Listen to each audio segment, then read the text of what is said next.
All right. Hey everyone, welcome back to Chemistry 3-4 ATAR Notes lectures. This one today is going to be our September lecture, which is pretty exciting because it is our penultimate last lecture before we move sort of into that exam phase. And for us, it's really our last lecture to you guys for Chemistry 3-4 for the year. So if you've been following along throughout the year, I've been running sort of each of these lectures, and we started off with a bit of head start in January where we covered our fuels and a little bit of redox, and then we moved into our equilibria and covered off electrolysis in our sort of autumn, sort of April lectures. Move into June, July, and we did our June, July, and we covered our OChem, our organic chem. And then today we're going to finish off with a bit of spectroscopy, and given exams are right around the corner, you've got about 2 or 3 weeks until your exam. We're going to finish it off with a little bit of sort of exam technique and some tough exam questions, just so that we can ensure we've covered everything leading into the end of the year, which is pretty exciting. So, looking at this lecture, we're going to cover for the 2 hours a couple of different things. Just as some starting off points, a big welcome from us at ATAR Notes to all of you here today. Those of you watching the premiere, which is I'll be at and answering any of your questions during, or those of you watching the recording a little bit later on, welcome to all of you, and welcome to sort of ATAR Notes, especially this is your first time getting around these lectures. ATAR Notes has been delivering free lectures for a very long time, I think since about 2007. Which is a very long time ago. For a lot of you, you're very, very young at that point in time. But since 2007, they've been delivering these lectures, and they've been delivering them for free, and they continue to do it to today. And they have a whole bunch of different resources as well, which is pretty exciting. You can find study notes, these lectures, discussions, videos, all sorts of free content online. They also now have sort of their paid resources as well, where they sort of can segregate the two different things, and they've got their ATAR Notes Plus. So ATAR Notes Plus was new in 2024, at the start of 2024, end of 2023. It now has an AI answer bot. It's got all of your study guides online. It's got all of your topic tests online. It's got all of the NEEP content online, since NEEP is now part of ATAR Notes the last couple of years. It's got your text guides for English, because English is technically the most important subject, even though we all don't like saying that. And it has a lot of other resources in terms of flashcards and other question banks and so forth. So definitely something worth getting around.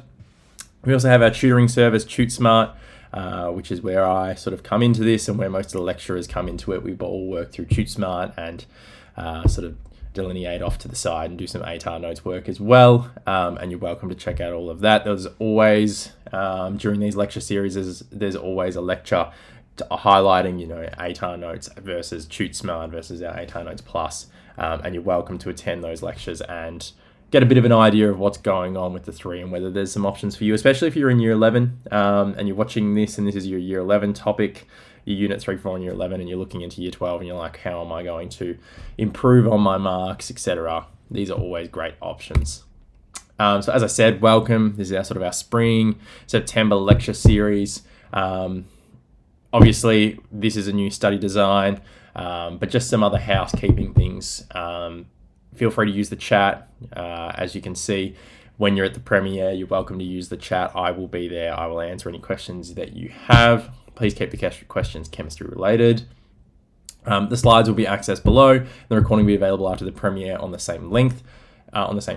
However, this is only available for about a week. So really important, these are only available for about 1 week, and then you will need to access it through ATAR Notes Plus. So if you've got friends who can't make it to the live premiere, make sure they get around it in the first week. And a bit about who I am. I've been at ATAR Notes now for about 5-6 years. I've been around for a very long time. I did chemistry way back in 2018 with about a 44, 45. I actually forget off the top of my head what my mark is now. But ended up tutoring chemistry 3-4 from pretty much first year at uni, and now what I'm doing is I'm at uni. I'm in my final year as a medical student at Monash University, and that's who I am. So lecture plan today, this is probably the important one. What are we actually going to do during our lecture today? So we've got a couple of different things that we're going to do. So what we've got is our analytical chem block, which is going to go for about 70 minutes. Then we've got our exam technique block, which will go for about 20 minutes. And then we've got our tough exam questions at the end. So what I've done is I've gone through VCAR papers and I've found sort of the more tougher exam questions that you can go through, and I've put those in together. I actually haven't updated this slide for some reason. I do apologize. This is not meant to say electrolysis, OChem, and exam approach, because we are going to actually go through different things today, which is analytical chem, exam technique, and tough exam questions. I always put these in my slides, but have a look at the study design. It's really important that you understand the study design for these topics. We're not going to go through experimental design. And as part of analytical chem, there's a lot of medicinal chem stuff. We're just going to touch on that very briefly. We're not going to go through that in super duper detail. So let's get started on our analytical chem. Now, I do advise for this, really important, have up your study design on the side. It's always really useful to have that up so you can always come back to it. And I think it's quite a useful thing to have. So I will always be flicking between the two. So when needed, I will be doing that. So let's have a look at this here. So what are we going to be looking at today? So what we're going to be looking at is we're going to be looking at a little bit of analytical chem in terms of how do we actually approach our analytical chem. So really important to understand that with analytical chem, we're approaching things in sort of a three-pronged approach is how I like to think about it. So this three-pronged approach bases itself around separation, identification, and then quantifying or quantification. So these are your three sort of phases. Now, what's really important is that separation and quantification, you've actually already done before. You've covered all of it. You've covered HPLC and chromatography in Unit 1-2. You've covered volumetric analysis, so acid-base volumetric analysis in Unit 1-2. And you've covered redox as part of your Unit 3, Area Study 2, Area Study 1, technically part of both. So you've actually already covered most of this. However, we are going to go back through, and when you do this topic, and I'm assuming most of you have, given that we're running this sort of term 3 holidays, you should have already gone through this stuff, but most schools will go back through chromatography and acid base, especially given titrations and chromatography, especially HPLC, it's actually quite high yield. If you've started doing practice exams and you've looked through the last couple of years, you will have noted there's actually a lot of chromatography and there's a lot of volumetric analysis. It just seems to be something that comes up a lot and something that they seem to put a lot of effort into. And so if you have found that, you'll understand why we go through these topics again, because they are pretty high yield. So let's talk about analytical chemistry, and let's talk about straight after that paper chromatography. Super low yield, has come up a couple of times in the past. The only reason we discuss it still. So paper chromatography, there are 2 points to paper chromatography. There is one, this idea behind the getting your standards, and then 2, there is this idea behind making sure that you understand your RF factors. These 2 features are pretty straightforward. Paper chromatography really shouldn't be challenging you too much. It is something that you just need to know the basics of. So what comes up in paper chromatography is this 2-pronged idea. So the first idea is that if you place a sample at an origin and you dip it in a solvent and you allow that solvent to drag your samples up the paper, you should get the components of that sample breaking up. Now, they will move along to a point, and essentially then it'll sort of dry out and it'll stop. What's really important is that you've got no idea what that is. So the only way that you can identify what that is if you have a standard. Now, it is chromatography, and we have talked about chromatography being the idea of separation. So you will separate the components. That is fine. But chromatography can also, or paper chromatography can also sort of double-handedly be used as a bit of a quantifying or a bit of identifying, really. And you can identify what actually are the components, because you can look at it and say, all right, where am I moving to compared to my standard? So if you have this unknown fruit sample and then you have a glucose sample and a fructose sample, you can identify that this unknown fruit sample has both because they are both at the same level of going up. So then from there, you can also do some quantifying in terms of you can do some maths. And what's really important is that this maths is very simple. You're essentially taking the solvent front and you're going, all right, where is my solvent in comparison to that solvent front? So the distance, the component from the origin versus the distance of the solvent front from the origin. You do some division, you find out a factor. Now, really important, this factor should always be less than 1. If it is not less than 1, you've done your maths wrong, because this should never be in front of the solvent front. If this is in front of the solvent front, then this is not your solvent front. Your solvent front should always be ahead of it. It can be equal with it. So then you get an answer of 0.99, or technically you get an answer of 1, very unlikely. But you should never ever find this to be more than 1. If you get more than 1, you've made a mistake. You need to go back. All right. Then we get into HPLC. So HPLC is actually where you're going to get your marks in this. HPLC does actually quite commonly come up. So high-powered liquid chromatography is very, very sensitive. It's a technique that can detect components present concentration as low as 1 parts per billion. Very cool. What it does is it separates things. And you can understand how many components you have. So what you do is very simply, you get a column and you pack it really, really tightly with something. So usually it's like it's a fine sort of sandy-like material, but it's super duper fine, like a sugar sort of type material, and you compact it really tightly. When you compact it really tightly, you then add your sample to the top of it and you push it through to the bottom. Now, the reason you have to push it through the bottom is you've packed it so tightly, it's not going to get through if there's no pressure. If you're not pushing it through, nothing's going to get through. And so what you actually have to do in this case is you have to go, all right, this is never going to get through. I need to start forcing it through. And as you force it through, things start to separate because they move through at different rates. Now, what is this idea of moving through different rates? Well, there is a concept of mobile phase and stationary phase that makes things a little bit easier to understand. So you have your mobile phase and you have your stationary phase. Now, your mobile phase is your liquid or gas that you're pushing through. Your stationary phase is the solid high surface area that's in there. You can also technically use a liquid, but it's not as common. You'll usually use a high surface area solid. That is usually that crushed up minerals, sandy-like material that's really fine and allows you to push everything through.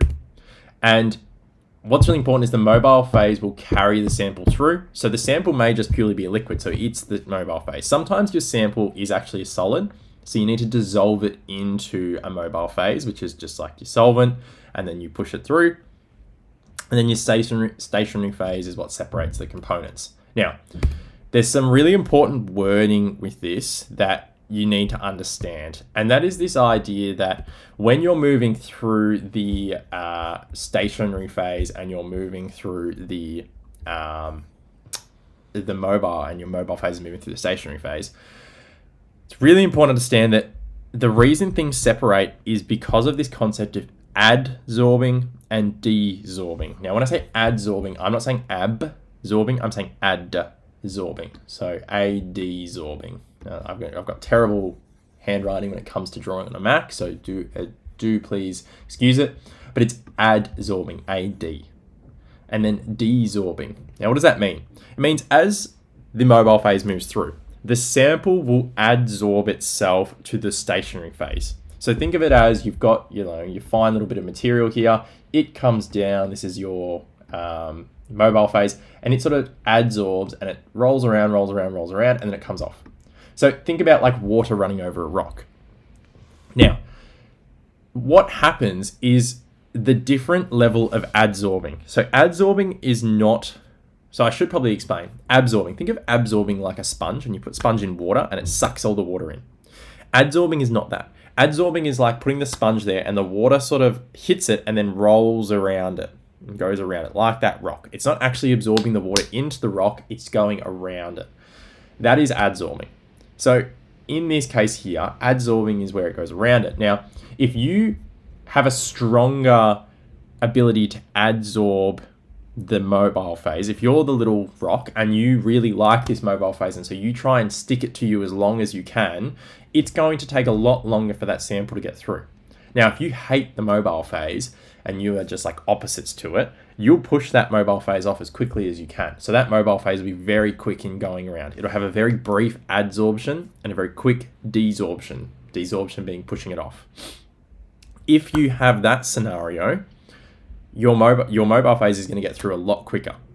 Now, the different components of a sample will all have different adsorbing and desorbing levels, and therefore that is why you get this separation. Now, how do we know or predict how things are going to go through? Well, it depends on your polarity, because polarity is going to determine your attractiveness. So if a mobile phase, so in this scenario, we have a mobile phase and it is polar, and we have a stationary phase that's non-polar. Generally, we'll always have opposites. So we've got a mobile phase that's polar and a stationary phase that's non-polar. What's going to happen? Well, the polar solvent is going to flow through a lot quicker, because if you've got a polar solvent, it's going to attach to that mobile phase, and the stationary phase is not going to want a bar of it. It's going to be pushing it off, and it's going to move through really quick. But if you've got a non-polar solvent, it will flow through a lot slower, because it's going to be really attracted to the stationary phase, and so it's going to adsorb a lot and desorb a lot slower, and so its movement through is going to be a lot slower. Obviously, if you've got the opposite, it's going to be the opposite. So HPLC, really importantly, can separate things, but it can also measure concentrations. So it can also do a bit of quantifying, because as you can see here, you get this is what a chromatogram looks like. So this is a chromatogram for a HPLC. You've got minutes going this way, and so essentially you've put a sample through at 0, and then you get this sample coming out at different points. So you get 1 point here, 1 point here, and 1 point here. So what you can tell from that is that your sample had 3 distinct components in it. So you've separated the components. If you have taken out this component and then removed it and then taken out this sample, you've actually started to separate your different components from your sample. So you've got 3 distinct components, and that's really important. Your 3 distinct components have all got different concentrations or different amounts. How do I know that? Because of this intensity. Now, the intensity doesn't generally have a scale. You can find that usually sometimes they'll call this 100%. Why? Because they use that as its own scale. They say, oh, look, the most intense one is 100%, and then everything is based off it. But essentially what this is saying is that the most amount of, or the largest percentage of this sample is made up of whatever is this component at 4 minutes and 45 seconds. The next most prominent component is probably this one here, and then this one here. Now, really important, it's the area under the sample. It's the area under. So you'd have to do some very complex maths here, but we don't expect that of you. Generally, what we say is that the sample is just, we treat the one that's the highest as the one with the strongest and the most, and then scaling down from there. So looking at that there, what's also really important to understand is that you can then do standards. Just like our paper chromatography, you can do standards. And when you do these standards, if you put something that you know through the exact same column and it flows through and it comes out at a certain time, if you put a sample of unknown components in and something comes out at that exact same time that the one that you knew came out, you generally say that's the same thing. So if you're putting through the same thing, whatever it is, if you're putting through propane and you put through multiple propane types through, or multiple propane samples through, and all of those samples are different concentrations, it doesn't matter, they're all going to come out at the same time. The only thing that will change is this intensity. So we have a VCAR practice question from this. I think it's from about 2014. Don't remember off the top of my head. Nonetheless, you've got a following chromatogram was produced for 0.1 micrograms of decane. It was passed through a gas chromatography column. So don't worry about the gas chromatography. It's the same thing as HPLC. And this is what you've got. And then it says you've got 0.2 micrograms of decane. So you've doubled your decane and we pass it through the exact same column under identical conditions. It is best represented by 1.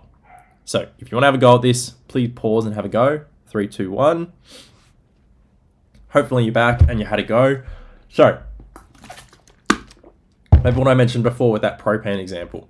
Propane will always be the same. So you're not going to get a change in your propane. Thus, in this case, we've still got decan. We've got decan and we've got decan. So having decan and decan, we're going to have it at 10.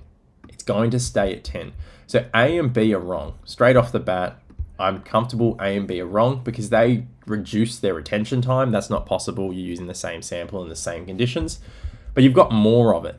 So that tells me that the intensity should change, and doubling it, it really should double the intensity. So it should go up to about 20,000 because this one went up to about 10,000. So if I look at this here, this one's still at 10,000. This one's at 20,000. Your answer here is C. It's the best way to go through this. So that is chromatography. There is more to chromatography. You can make calibration curves and so forth. Those are probably the next steps on. We're not going to go through that today, given our sort of time restraints. Let's go on to spectroscopy. So now that we've separated, we now need to identify what we've got. And the best way to identify what we've got is to use spectroscopy. Now, I'm going to preface this by saying spectroscopy is difficult.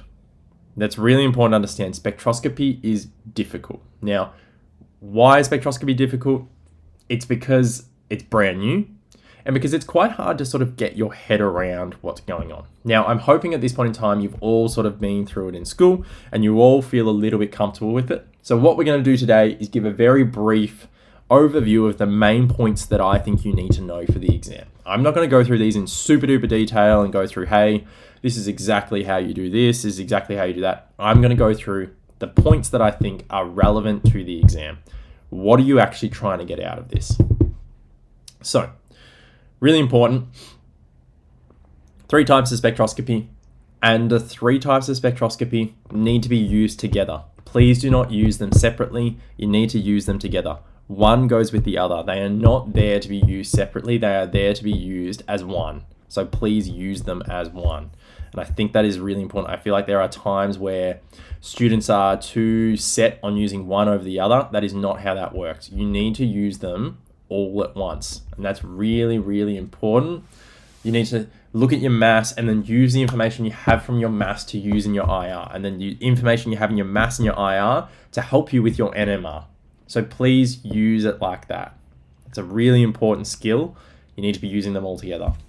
So, looking at this, we've got molecular mass found from your mass spec, your functional groups found from your IR spec, and your connectedness from your NMR. So, let's start with mass spec. Mass spec is by far the most straightforward. Why?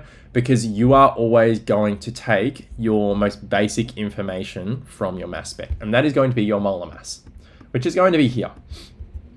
Reality is you've probably got some isotopes in here. That's why you've got a point at 60. But your most common one, this is your base peak. It's also your parent molecular ion peak. It's at 59. This molecule is going to have a molar mass of 59. So that is the information you want from mass spec. You can then start to look at, all right, there's a peak here. There's a peak here. There's also sort of a bit of a peak here. All right, what's actually going on here that is making me change? What are these different fragments that I'm looking at? That can assist you a little bit, but the most high yield piece of information you can take from this mass spec is the molecular ion peak. I don't even think the base peak is that important. The molecular ion peak is by far the most important piece of information you're going to get from mass spec. It's the one thing you just have to get. So let's just quickly talk about the method, because mass spec is the one where you actually find they're pretty onto it. They actually want you to be able to discuss the method a little bit.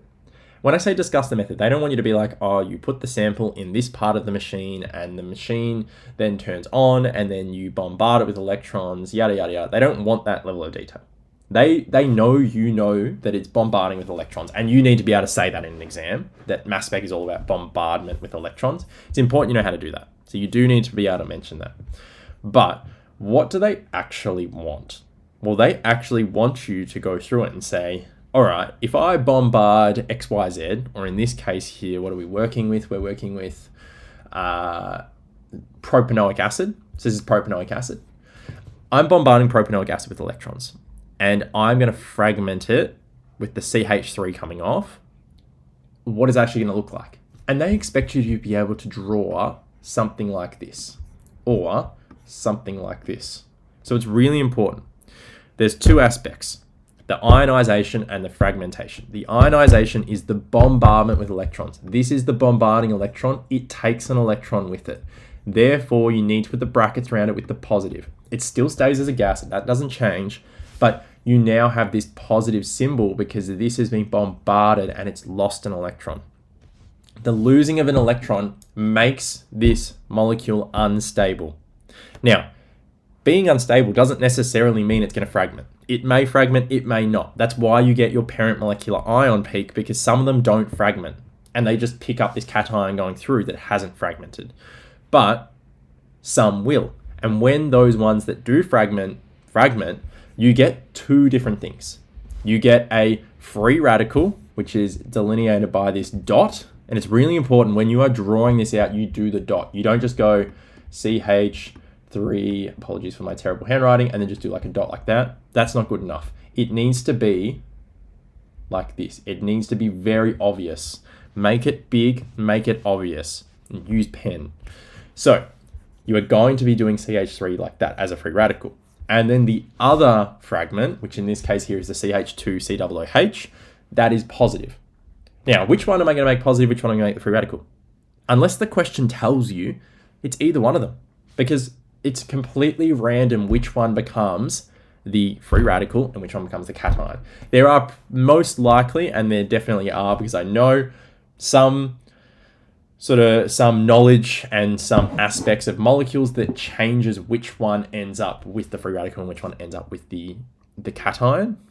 However, at VCE level, you don't need to know that. You just need to know that one of them will be a free radical and one of them will be a cation. So one needs the positive and one needs the free radical. And it's really important you know how to draw this out with your brackets and your positive and your free radical.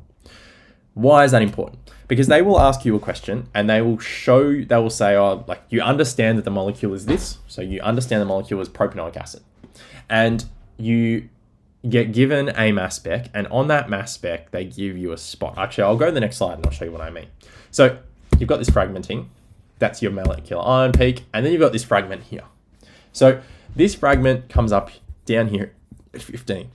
Now, a very common exam question is, you have a fragment at a MZ ratio of 15.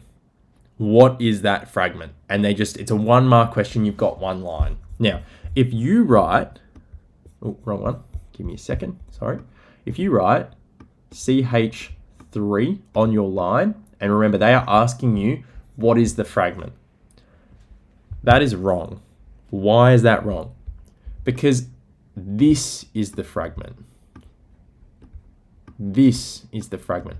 Just writing CH3 does not delineate whether it is a free radical or a cation. You must show that it is a cation. Show that you know what you're doing. Show the examiner you are on top of this topic and put the positive cation there, please. So, really important, you need to do that. And then this here is a really good diagram. I made this a couple of years ago and I use it everywhere. I think just being able to identify what are these fragments, this is a great mass spec. So if you have time, you can go back and just grab some random mass specs and ones that have a name, so like ethanoic acid, and then literally go through and go, all right, what are my fragments that I can see there? And literally draw them out and you can see exactly what's going on. Now notice with each of these, positive, positive, positive. I put a little positive next to them just to remind me that I'm working with the cation here, not the free radical. Really, really important. Now, the other really high yield aspect of mass spec. So the mass spec, you've got sort of 3 main high yield aspects. You've got this idea of what is the parent molecular ion peak. That's really important. Sort of base peak is also high yield, but not as important. Parent molecular ion peak, which is the molar mass of your unknown sample. You have the positive versus free radical, the cation versus free radical, and how to draw that. That's also super duper important. And then your third really high yield aspect that I think a lot of students don't go through enough is isotopes. So remembering, isotopes are common. You did last year in Unit 1-2 this idea of going, all right, what is the relative molecular mass? and you went through, and if I go to this book here and I find my data booklet and I go to my, what is it called? My periodic table, you calculated these numbers. You did calculations last year. The relative atomic mass, you did this last year. You looked at isotopes, you looked at the percentage of isotopes and then found the ones that were relevant. That's really important. You did that last year. You understood isotopes. Isotopes are relevant still now. There are three main ones you need to know. The three main ones are carbon-12 and carbon-13. So these little tiny dots and spikes around them, because we put thousands and thousands of the sample through, you get lots of these little spikes that have got to do with the tiny little differences in carbons. Not super high yield and relevant to you, but it's good to know that's what's going on. These two are super relevant. So let's look at ethyl bromide first. So ethyl bromide, we understand there is a 1-to-1 ratio of 75 to 81. What's also really important about ethyl bromide, and something you need to know about bromine, is that there is a bromine 79 and a bromine 81. There is no bromine 80. But if you go to your data booklet and you find bromine, which will actually be over here somewhere, it says that the molar mass is about 80. So if you looked at that, you'd think, oh, there's definitely a bromine 80. There's actually not a bromine 80. There's only a bromine 81 and a bromine 79. There is bromine 80. It's very, very, very, very rare. So given this 1-to-1 ratio, the average is in the middle. That's why bromine 80 looks like a thing, but it's actually not. And that's why you get this and this. And notice up here, both of these are technically your molar mass. Your molar mass, if you calculate it, will actually be this one here, because you will calculate your molar mass as your 80. You're not going to calculate it as 81 or 79. You're going to calculate it with the 80. So your molar mass, if you actually calculate it, will be in the middle here. So it's really important to remember that when you are looking at this and you're going, all right, my molar mass is one of these two, but the average between those is actually the number in the middle. So therefore, that's actually going to be the molar mass that I calculate if I were just calculating this based on the molecule.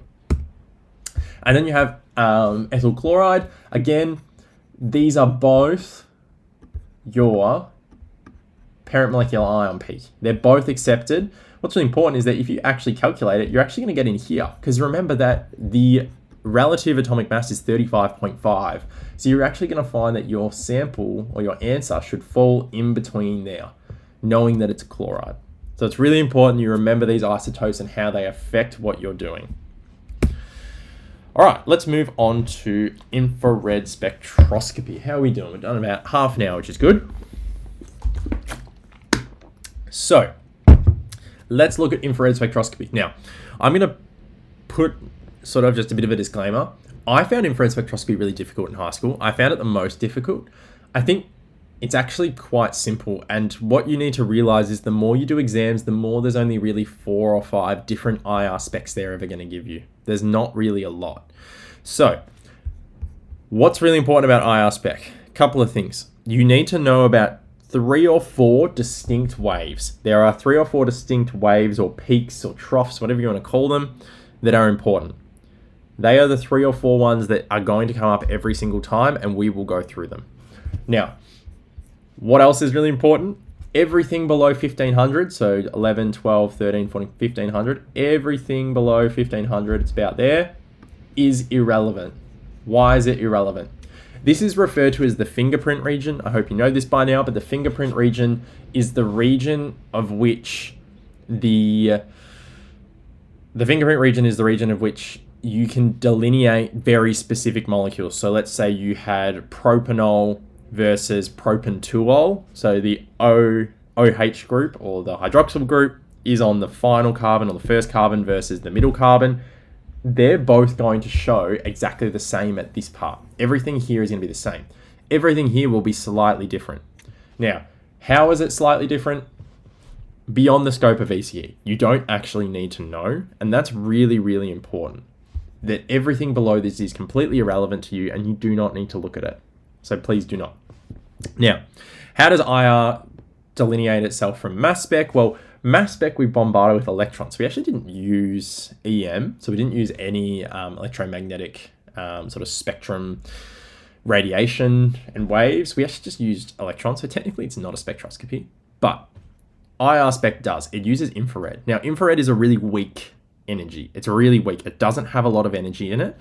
So what you actually find from this is that when you are smashing this sample with IR spec, it's actually not a lot of power. You're not getting a lot of energy into it. So you really only change the way that the bonds are vibrating. So the bonds will vibrate differently according to how strong their bond is. Now, what's the most common strength feature to a bond? Well, I like to think about it like this. If I tied a rope, if I had a cliff, a really small cliff, and I had a meter between the two cliffs, and I put a car on each side of the cliff, and then I put a piece of rope in between it. Now, if I then hit that rope, how much is that rope going to actually sort of pull, and how much of it is it going to sort of coil and move around? Well, I've got two cars that are not going to move from just me hitting that rope. So it's not going to move very much. Now, what if I had two humans? You've got a car that weighs a couple of tons. You've got two humans that weigh, 60, 80 kilos, whatever they weigh.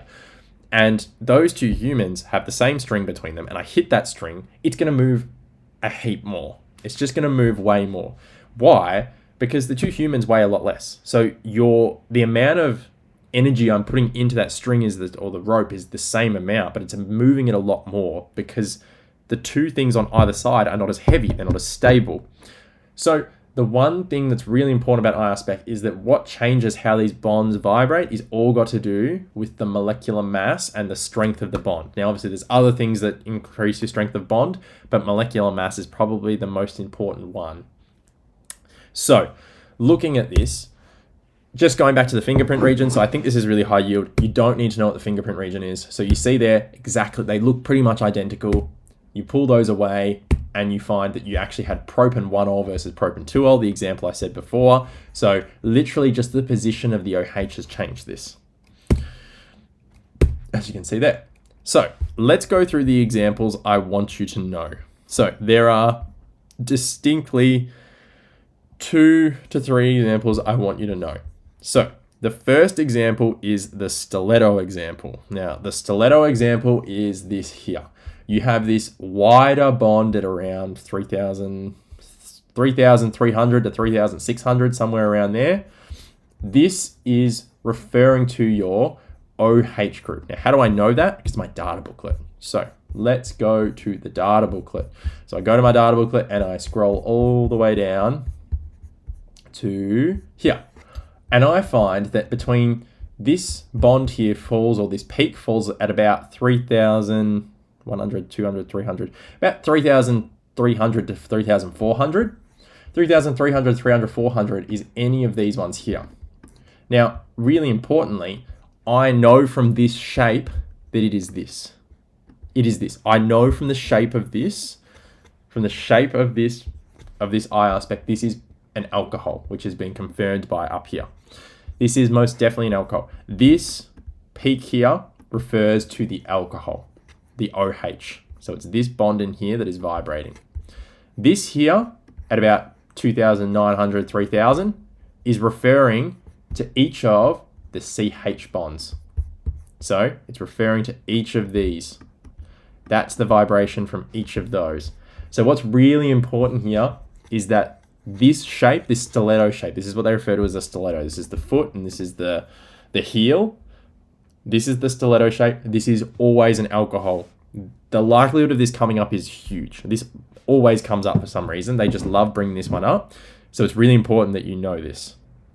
So really important, this is that stiletto shape. So understanding that, we then go, all right, what about everything else? Well, if I find 1,500, 1, 2, 3, 4, 5, if I find 1,500, literally everything else falls below 1,500. None of this is relevant. There's nothing else here. I'm happy this is an alcohol. Bang. Now, butanoic acid. So here I've got an oic acid. So what's really important with an oic acid is you've still got an OH bond and you've got this double bonded oxygen. So going back to my data booklet, I find that in this one, the OH acid it's a lot larger of a range. Now, this does not necessarily mean that it's going to fall at 2,500 or 3,500. There's just a bigger range. And because of that range, what we actually find is that 90 to 95% of the time, and in nearly every example VCAR has given us, oic acid engulfs the CH bonding. So this still has CHs, which should fall around 2,800 to 3,900. And what you find is this here is actually the CHs. If I drew it like this, and then drew it like this, I've pretty much got the same shape. This here is your OH from your acid, and this here is your CH from your CH bonds. But the thing is, this OH is actually bigger. It actually is somewhat like this. And because it's somewhat like that, it engulfs this CH bond and it makes this really large bond. So if I then go and rub all this out and make it look a little bit nicer, what you find is that this one massive bond, I'm going to change colors, I'm green. This one massive bond engulfs both the OH and the CH. This does not happen in alcohols. Alcohols are distinctly different. They always have this doubling. Butanoic acid or oic acids in general, so carboxylic acids, will 90 to 95% of the time engulf and have this massive, massive peak. Now, there are times where it's different. When do those times happen? Completely random. But in this case here, you can see it. You can see in this case here where actually the OH bond has been very skinny and the CH bond is still present. This happens about 5% of the time. It's not very common. So thus, this is the one I want you to remember. If you've got a massive peak that centers around 3,000, 3,100, 2,900, you've got a massive peak in that area, it is going to be a carboxylic acid. Now, how do I confirm this is carboxylic acid? Let's find the fingerprint region. 1, 2, 3, 4, 5. Draw my line. Oh, there's another relevant peak. What is this? It's about 1,700. Well, let's move across and let's look at 1,700. COO, part of my acid, 1,700. This really strong skinny peak at around 1,650 to sometimes it gets up to like 1,850 is always a C double bonded to an O. So if you've got this massive peak here, which you know involves an OH and it involves a CH, and then you also have this peak here that involves a C double OH, do your maths, you put it all together and you do your investigation and put your detective hat on, the only option you've got is butanoic acid, or an oic acid technically, a carboxylic acid. So really important in this case here, you know you've got a carboxylic acid. So what about that C double OH? Well, in this case here, I have, again, my fingerprint region, 1, 2, 3, 4, 5. Draw my line through there. I've got a little one here, but it's probably not super relevant. I've got a little one here. Again, this is probably just artifact. This is not relevant, so I wouldn't look at these. I wouldn't look at this. This I would. I would say this here is your CH bonds. It's at about 3,000. That makes sense. This here, again, another super skinny, strong peak here. Now, again, I know this is a C double bonded to an O. Now, you might then go, all right, well, what about a carboxylic acid? Well, I don't have that big peak here. This is nothing, and I've only got CH. So straight away, I'm ruling out my acid. I can't have an acid. So what have I got? Probably got a ketone or an aldehyde. And in this case here, I've actually got a ketone. So I've got acetone. This is a ketone. It's got the double bonded O in the middle of the molecule, and thus that is what you need to know. So what do I want you to take out of this? I want you to take out of it the 3 different examples I've shown you here. The alcohol example, the carboxylic example, and anything that's got this super strong skinny peak at around 1,700 approximately, can be down to 1,600 up to like 1,800, 1,900. This is a C double bonded to an O. This has to be one of your options that has it. So you got to think about your options. Aldehyde, ketone, ester, carboxylic acid. You've got all your options here, amides. All of your options that have that C double O bond are here. Now they all sort of overlap with each other, so it doesn't make it super easy. You've then just got to use that as sort of like your elimination method. I have all these things. What if I know already that my molecule doesn't have a nitrogen in it? Well, then I can rule out that it's going to be an amide. What if I know that my functional group is in the middle of my molecule? Well, then it rules out aldehydes and it rules out acids. I've really only got left ketones and esters. So knowing these pieces of information allows you to then add on and rule out things and rule in things from this. And that's how you want to use IR spec. So then let's talk about NMR, or nuclear magnetic resonance spectroscopy. Now let's be really blatantly obvious here. This is difficult. This stuff is hard. This is easily the most difficult of the 3 different types of spectroscopy. And again, today I'm not going to go through in detail how to do it and all the nitty gritty of it. That's not what I'm here to do. I'm here to just go through what is the most relevant pieces of information I want you to obtain for when you sit your exam, and thus makes you feel comfortable. So NMR spectroscopy, really important. You need to remember there are 2 types, and you need to be able to identify the 2, the carbon versus hydrogen. Carbon goes up to like 200, 180 usually, as you can see here. Hydrogen goes up to like maximum of 20, usually up to like 10 or 15, as you can see here. Really important. There are 3 environments in each of these, because this is not an environment. Please do not think it is an environment. Even if it is not labeled as TMS, if there is a peak at 0, it is not an environment. It is the standard. Super important. The other thing to help you identify, carbon does not split, hydrogen does split. So hydrogen splits, carbon does not. Really important. So I think actually being able to identify environments without looking at looking at the spectrogram is really important, because sometimes you do get asked to identify how many environments there are on something without actually looking at the spectrogram. And I think it's a skill that is at times forgotten. So let's go through some examples here. You are welcome to pause your screen right now and have a go at it. And I do really suggest that. So if you want to, and I promote it, pause right now and have a go at identifying how many hydrogen environments are in these 4 molecules. And then we're going to go through it. All right. So let's go through these. So let's look at our first one. First one, I'm just going to go through very quickly. We've got 3 groups of hydrogens. They're all in groups of 3. So again, that's a bit of a flag that maybe they're all the same. And it's what they're looking at. This is how I think about it. So this is one group. I kind of include the carbon in it. So looking down from there, what do I see? I see a carbon attached to a Cl, attached to a CH3, attached to a CH3. They're the 3 things that are attached to that carbon. Now, if I look at it from this angle, what do I see? I see a carbon attached to a Cl, attached to a CH3, and another CH3. So the 3 things I've got are the Cl and the CH3. It's exactly the same. If I look at it from this angle, it's the exact same thing. So again, it makes it very easy to identify there is one. Moving down here, this is where things start to get a bit different. Now, first of all, this is always in a separate environment. So that's 1. And then if I look from the angle of this CH3, I'm seeing CH2OH. There's no other CH3s. There's another one. So this is another environment here. These are the 2. Are they different or are they the same? Really important. This CH, if I look down here, what am I seeing? I'm seeing a CH2CH3. Now this CH, if I look down here, I'm seeing a CH3. But if I look this way, I'm seeing a CH2OH. And if I look this way, I'm only seeing an OH. They are looking at different things. They've got different perspectives. Given they've got different perspectives, this is 1 and this is 1. I have 4 hydrogen groups. I don't know why I went the other one, but nonetheless, I have 4 hydrogen groups. It's the same thing on here. I'm not seeing another CH3. I'm seeing a CHCl. This one I'm seeing a CH3 and not another CHCl. Thus, there has to be 2.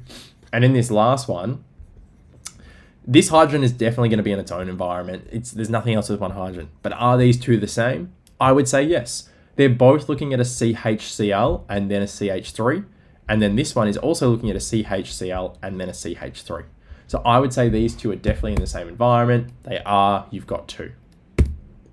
So now let's look at carbon environments, cleaning that up.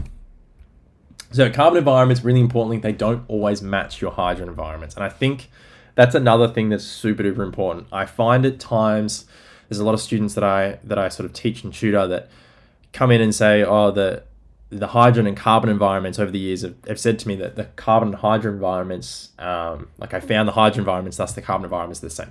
That's not how that works. They are different. Sometimes they will be the same. That's just a coincidence. It's really important to understand that things are not always going to be the same. So in this case here, what you can see is that once again, this, and this with the hydrogen environments, I actually think all these carbons are the same as well. These carbons have 3 hydrogens coming off them and they see the exact same thing. So I'm comfortable with them being the same. But you've got an extra carbon in here. This carbon is distinctly different. It's got nothing to do with the others. You've got 2. Coming over here, same process. This carbon has distinctly different things coming off it than this carbon, so they're going to be different.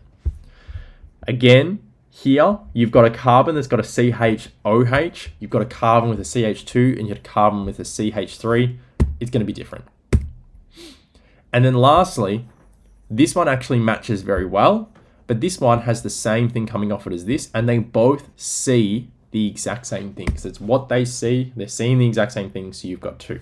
So remember, our hydrogen environments were 1, 2, that looks like a Z, but that'll do as a 2, 4, and 2. I don't know why that looks terribly like a Z, that'll do.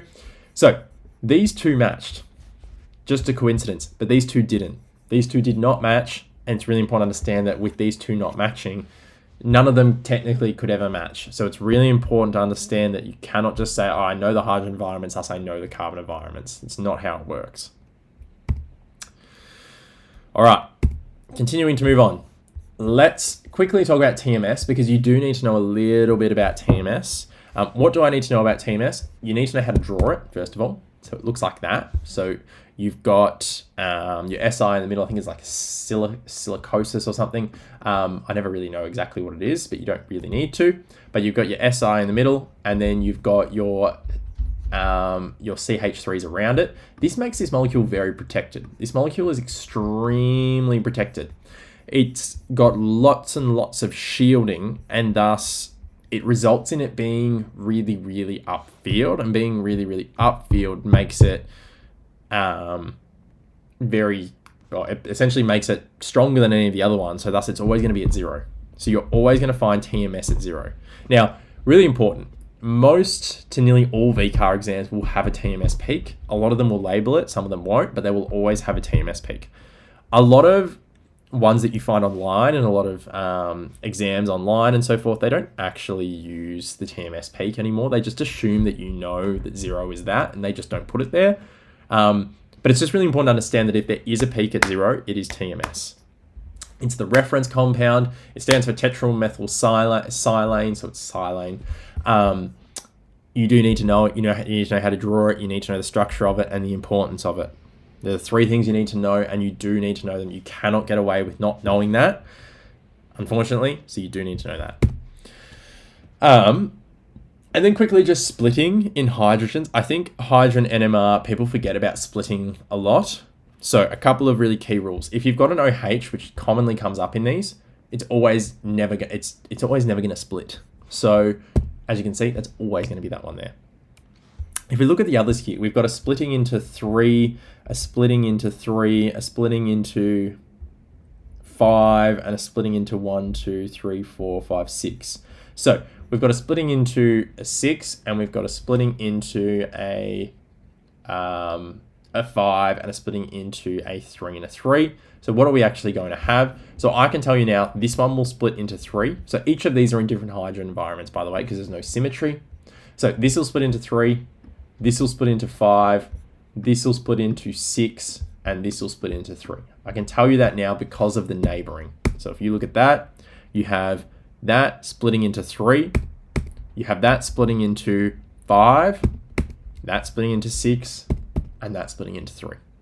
So really important, you can identify what your environments are from your spectrogram if you just know the splitting. I don't even need to go to my data booklet and go, hey, where is all my NMR? So as you can see, here's my carbon NMR, here's my hydrogen NMR. I don't need to go here and look at this. I don't need to look at my chemical shift. So it goes up to about 13, so it goes up to about 200. I don't need to go and look at that. There's no need to do that because I can just literally look at the splitting and use my N+1 rule. So using your N+1 rule is a super high yield skill to do. So please do it when you have the opportunity to do it. And that is NMR. So let's quickly go through a practice question. I have literally discussed the answer to this. So which of the following has the greatest impact on the peaks shown in the IR spectroscopy? So I want you to have a go at this. Take your time, give you an opportunity to pause, 3, 2, 1, pause. And hopefully that was enough time to have a go. So in this case here, we talked about the whole idea of that rope in between two objects, and we talked about that ability for those objects to be stable was based on their weight. In this case, when we talk about weight and we talk about our molecules, we talk about molar mass.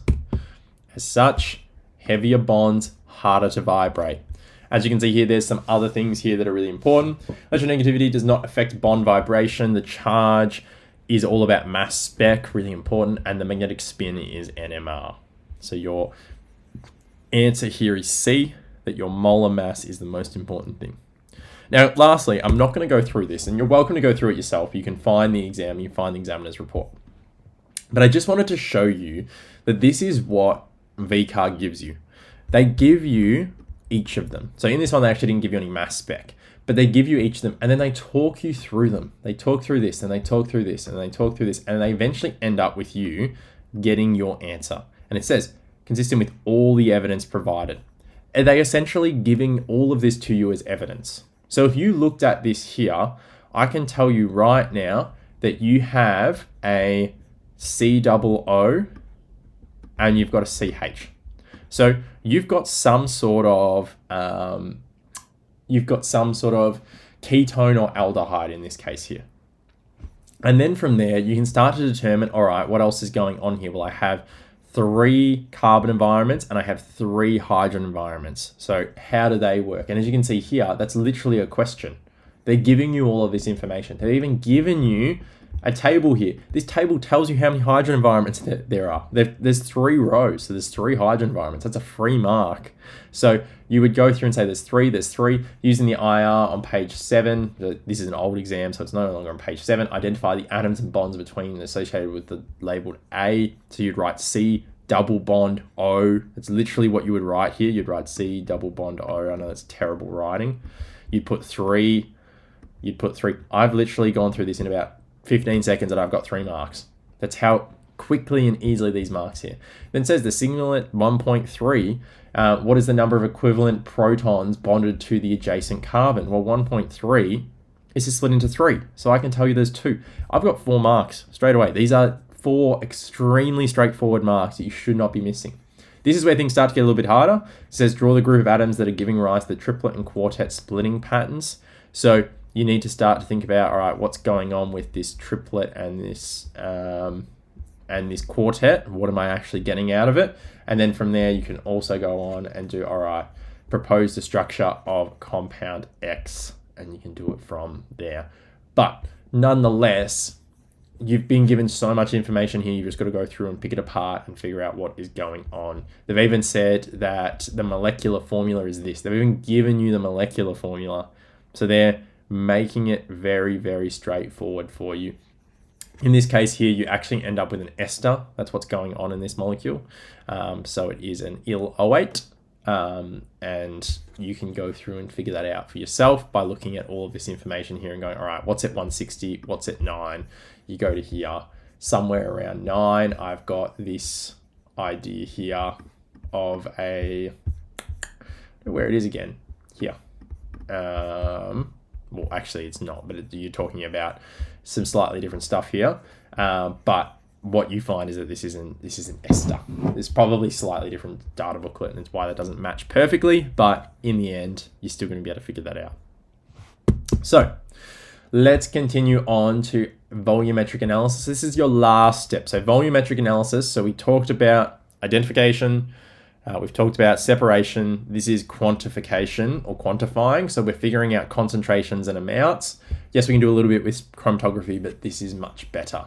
So volumetric analysis, I hope you went through it last year. I hope you've gone through it in super detail. This is super duper high yield. They just love these questions. Why? Because the maths is easy, straightforward. If I told you what to put in your calculator, you'd be able to do it. It's like multiply 0.5 by 15. You could do it. It's figuring out what numbers to put in that is really, really difficult. The maths itself is very straightforward. It's the figuring out what I need to put in the calculator, what I actually need to do. And I'll give you a couple of hints on what to do. But before that, let's just talk about some key things you do need to remember from last year. So you do need to remember your acid base. You do need to remember your pH sensitive indicators. These are in your data booklet. I know this data booklet came out very late in the year, so some of you may have not have looked at it in super detail, but you will find the acid base indicators have barely changed. I think they removed one, so really not a big deal. You'll find them all here, page 5. They have each of the indicators and the pH range which they change. It's really important. You do need to always go back to that and find that there. So volumetric analysis is relevant for your pH indicators, but it's also relevant for a standard solution. So you do need to remember your standard solutions from last year. Remember that your standard solutions come from a primary standard. So you need to dissolve a known amount of primary standard and a known amount of water, but it really needs to be that sort of sterile, perfect water without anything in it. By performing a titration against another standard solution in order to determine the exact concentration. Cool, comfortable with all that. Awesome. There's also some terminology you need to remember from last year. I'm going to put these up on the screen. I'm not going to go through each of these. I don't need to, but you do need to know them. So if it's something you don't know, take a screenshot or make sure you have them on flashcards or something so you can go through and remember them. You do need to know each of these words. They do come up and they are important to use correctly. If you don't use them correctly and you use the wrong word or the wrong terminology, you will lose marks. Now, as we talked about, you need an appropriate pH sensitive indicator. Most indicators themselves are weak acids or bases and their conjugate forms have different colors. Again, I don't need to go through this in super detail. You get that change in color as you get to that range. You need to know your difference between your equivalence points. So remembering back here, your equivalence point is where the reaction is exactly a stoichiometric ratio. Your end point is where the change in color. These are not going to be exactly the same, but they're going to be pretty close. So when you actually do a titration, this is what you calculate. This is what you find. This is if you were doing a perfect calculation, you would find this as your equivalence point. And that's why there's differences between the two. Now, you do need to remember these little diagrams from last year. Which one of these is useless? It is this one here. A weak acid and a weak base means nothing. A strong acid and a strong base is easily your best titration. This is the best titration by far. You get this straight line and we love it. A strong acid and a weak base and a weak acid and a strong base, they're all a little bit, they're not as good, but they do work out. Now, what's really important is these lines don't always go up. Sometimes they go down. Why do they go down? Because sometimes they'll start with the base. Sometimes the base will be what is in your conical flask, the one that you're actually mixing in.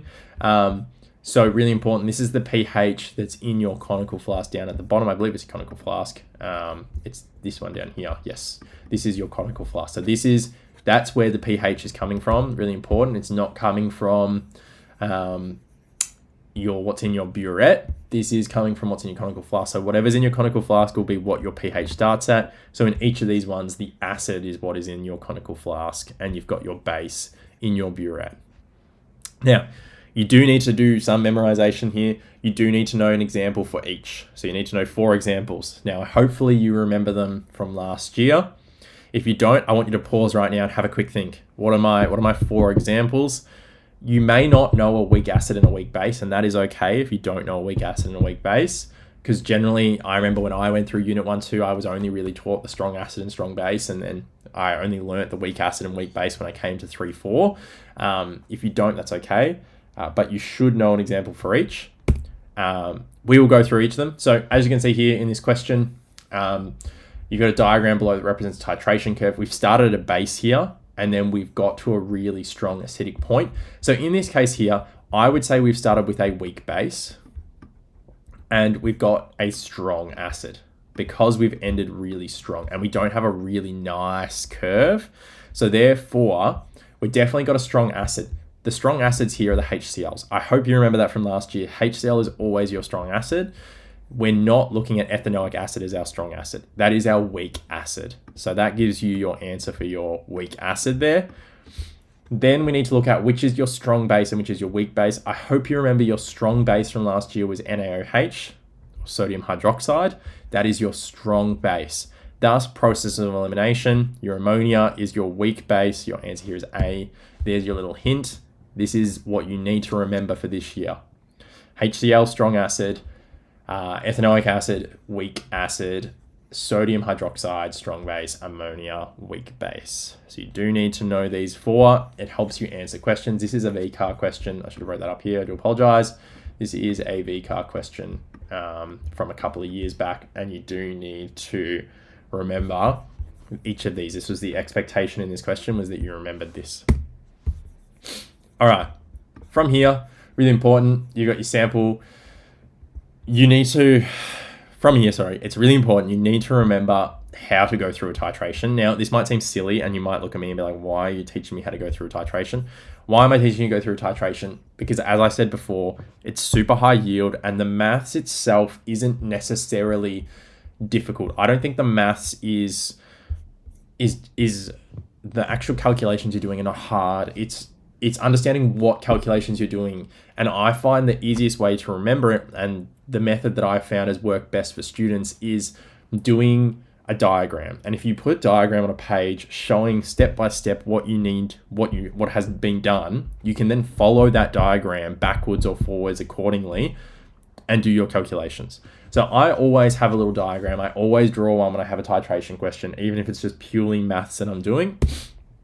And so as you can see here, your diagram should always start with the sample placed in a beaker. And then sometimes they will then take a pipette of that sample. Sometimes they'll just place the whole sample in your volumetric flask. It's just dependent on the scenario. Sometimes this second step is skipped. So this is sort of like the optional step. In the volumetric flask, they will always fill up the volumetric flask. It doesn't matter what they fill it up to. They will always fill it up to a number. So it'll be 250, 100, 1000, whatever it is. And they're essentially diluting your sample. They will then always take a pipette of the diluted sample. This step nearly always happens. I never put the pure sample in the conical flask. But as you can see here, I've got it diluted. It's no longer that dark green. It's a little bit lighter. I've put that pipette into my conical flask. And then from there, the titration occurs and you get your titration. Now, it's really important to remember when you have a titration, and let's say this is at 20 and then this is at 19. If my burette looks like this, it's not perfect, but I would say this is around 19. Now, if you had little dots, you could say that's 19.1. It's where this is at its lowest. You don't look at these bits up the side. It's not that there. You always say where this convexing is at its lowest, or concaving actually. It's concaving, not convexing, isn't it? Whichever one it is. You're always going to treat it where it's at its lowest, and that is the number you are going to use, and it's really important that that's what you do. And that there's your resolution, remember, because if I have no dots in between this, my resolution of my burette is 1 mil, because I can't actually accurately say what is in between 20 and 19. Now, if this burette had points, which most of them do, at 19.1, 19.2, 19.3, my resolution is 0.1. So in this case, I'd be pretty accurate in saying this is 19.1. So that's your resolution. That's another word you need to know. It's part of experimental design. It does come up. So you do need to know what the resolution is. Now, that is everything to do with your analytical chem in terms of your identify, your separate, identify, and quantify. There's also a bit of redox, but we're not going to go through it. There's a couple other points I want to go through. Now, there is medicinal chem at the end of this, and there is a little bit of other ways of doing, other ways of essentially identifying molecules, and I am just going to quickly talk through some of them. So I am going to talk about very quickly the iodine number, because it's brand new in this study design. I'm going to talk about stereoisomers, because we talked about isomers in the last lecture, the one that was in June, July. But this lecture, I want to talk about the next step, which is stereoisomers, because they've been split up. And then just very quickly, we'll talk about how that affects medicinal chem, but we're not going to go into super detail. So this is brand new, iodine numbers. So what's really important is that when you contain C-double-O bonds, you're not saturated. We know that. We know we're not saturated. And unsaturated means there has to be one or more of these bonds. So using a similar logic, the degree of saturation is just measured by the number of double bonds plus the number of rings in a molecule. So if you've got rings, it obviously changes things up. So propene has the degree of saturation that has one double bond. Chlorohexane also has a degree of unsaturation of 1 since it contains one ring, although no C-double-O bonds. And then benzene has a degree of unsaturation of 4 because it's got 3 double bonds plus one ring. Really important. So the iodine number, that's not the iodine number, that's just the degree of unsaturation. So the best way that we can then visualize this is that sometimes we have compounds that we don't actually know how many double bonds, how unsaturated they are. So the best way to find the degree of unsaturation is to react the compound with iodine, because we know iodine will fill those double bonds and make them single bonds. So using this, we can calculate something called the iodine number, which refers to the mass of iodine in grams that reacts with 100 grams of the unknown compound. So if we've got 100 grams of an unknown compound or 100 grams of unknown saturation compound, and we react it with a massive iodine, it's essentially how much iodine gets used up. So for example, if we had 10 grams of oil reacting with 0.039 moles of iodine, then for 100 grams of oil, there would be 0.39 mole of iodine reacting. We're comfortable with that because we just multiply it by 10.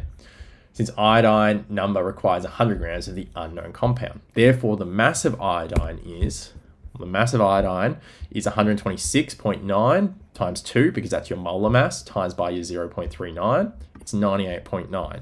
So the iodine number of this oil, no matter how much, we're talking about 100 grams, but the iodine number of this oil is 98.9. That's just what it is. There's no units, just 98.9. The iodine number is 98.9. That is something you do need to know. It does come up. It's a bit of a weird concept, but it has come up. It's in the sample exam. So you do need to understand how to operate your iodine numbers.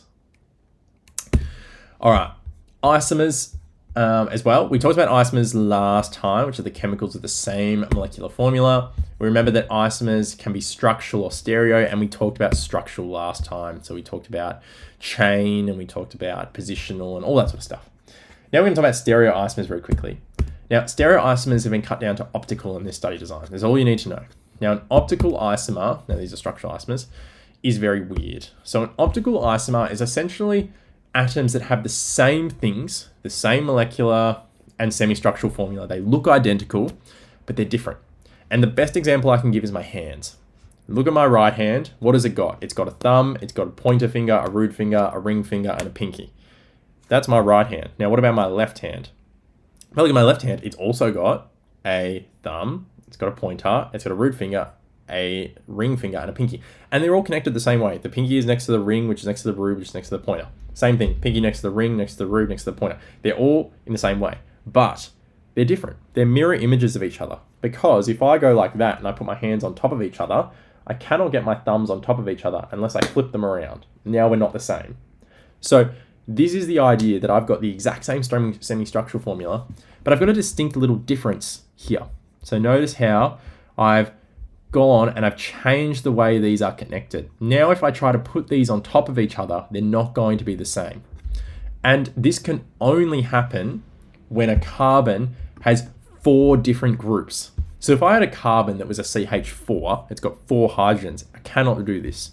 If I have a carbon that is got an OH group, and then it's got a double bonded to an oxygen, and then it's got a hydrogen, it's got 3 different groups. That O, that double bonded oxygen, counts as 2 groups, thus it's the same, and thus it does not work. If I have a carbon that's got 2 hydrogens, and then an OH, and then a chlorine, again, doesn't work. I've got 2 hydrogens. I need 4 distinct different groups. In this here, I've got 4 distinct different groups. I've got a C double bonded OH, I've got a hydrogen, I've got an OH, and I've got a CH3. I've got 4 distinct different groups. So given I've got 4 distinct different groups, I can therefore work through this appropriately. So really important, optical isomerization, that is how that works there. So I've got all of this information, as you can see. The really important thing about optical isomers is they cannot rotate or twist. And what's also important is the optical isomers, it's how do we identify them? It's a bit of a weird idea, but it's how they sort of, it's how they work with light and how they reflect light. It's a bit of a weird concept, but you don't really need to know that in super detail. Why is this relevant? It's relevant because in medicinal chemistry, when we have two different enantiomers, so enantiomers are two different stereoisomers. I should also say this is referred to as a chiral carbon. I hope you know this by now, but this is a chiral carbon. Why? Because it's got 4 different things and it can be an optical isomer. So if you've got optical isomers of a medicine, now 2 different optical isomers are referred to as enantiomers. In medicine, you'll sometimes hear them referred to as a left isomer and a right isomer, a positive isomer and a negative isomer, sometimes an S and an R. Medicine most commonly uses S and R. But notice how these are both ibuprofen. Now, if you know what ibuprofen is, if you don't know what ibuprofen is, it's Nurofen. Ibuprofen's actually the name of it. Nurofen's the brand. So ibuprofen here has 2 distinct different versions. So the difference is that this is very weird, but a thick line means coming towards you and a dotted line means going away. So what's actually happening here is these have just been put slightly differently. That's the only difference here. These are just going in slightly different directions. Because they go in slightly different directions, you actually have 2 different enantiomers. Now with ibuprofen, 2 of them are safe. One of them works more effectively, but they're both safe. Sometimes with medicines, one enantiomer is actually not safe and the other enantiomer is. So it's really important in medicine that you can identify which ones are going to work and which ones are not, and then safely use the one that is relevant. It's also relevant because enzymes break up medicines and medicines block enzymes, and sometimes enzymes can only attach to one enantiomer. So really important to understand that enantiomers and optimization or optical isomerization is really important when it comes to medicinal chemistry. I'm not going to go into any more detail with that. We're not going to talk about medicinal chemistry today just because of time restraints, but that is the relevance of it when it comes to medicinal chemistry.